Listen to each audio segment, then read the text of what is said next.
ജമ്മുകശ്മീരിലെ കത്വയിലുണ്ടായ ഭീകരാക്രമണത്തിൽ കനത്ത തിരിച്ചടി നൽകുമെന്ന് പ്രതിരോധ മന്ത്രാലയം. ആക്രമണത്തിൽ 5 സൈനികരാണ് വീരമൃത്യു വരിച്ചത്.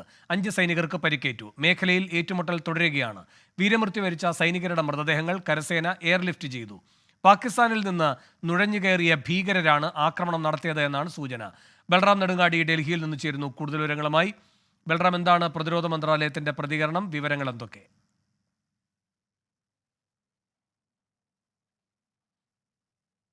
വേണു, ജമ്മു കശ്മീരിൽ 5 സൈനികർ വീരമൃത്യു വരിക്കാൻ ഇടയാക്കിയ ഭീകരാക്രമണത്തിന് പിന്നിൽ പ്രവർത്തിച്ച ഭീകരർക്ക് കനത്ത തിരിച്ചടി തന്നെ നൽകും എന്നാണ് പ്രതിരോധ മന്ത്രാലയം വ്യക്തമാക്കിയിരിക്കുന്നത്. ഈ ഭീകരർക്ക് വേണ്ടിയുള്ള തെരച്ചിൽ ഇപ്പോഴും ഊർജിതമായി തുടരുകയാണ്. കൂടുതൽ സൈനികരെ ഈ മേഖലയിൽ തെരച്ചിലിനായി വിന്യസിക്കാൻ ഉള്ള തീരുമാനത്തിൽ തന്നെയാണ് സൈന്യമുള്ളത്. അതേസമയം പ്രതിരോധ മന്ത്രി രാജ്നാഥ് സിംഗ് സംഭവത്തിൽ അതീവ ദുഃഖം രേഖപ്പെടുത്തിയിരിക്കുന്നു. മേഖലയിൽ സമാധാനം പുനഃസ്ഥാപിക്കാൻ പ്രതിജ്ഞാബദ്ധമാണ് എന്നാണ് അദ്ദേഹം പ്രതികരിച്ചിരിക്കുന്നത്.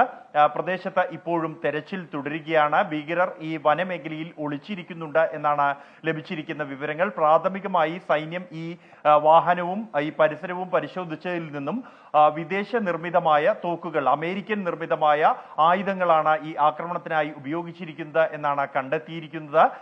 ഈ ഭീകരർ പാകിസ്ഥാനിൽ നിന്നും നുഴഞ്ഞു കയറിയവർ ഭീകരരാണ് എന്നുമാണ് സൈന്യത്തിന്റെ പ്രാഥമികമായ നിഗമനം. ഇത്തരത്തിൽ വലിയ തോതിൽ തന്നെ നുഴഞ്ഞുകയറ്റം അടുത്ത കാലത്തുണ്ടായി എന്നാണ് സൈന്യത്തിന് ലഭിച്ചിരിക്കുന്ന രഹസ്യ വിവരം.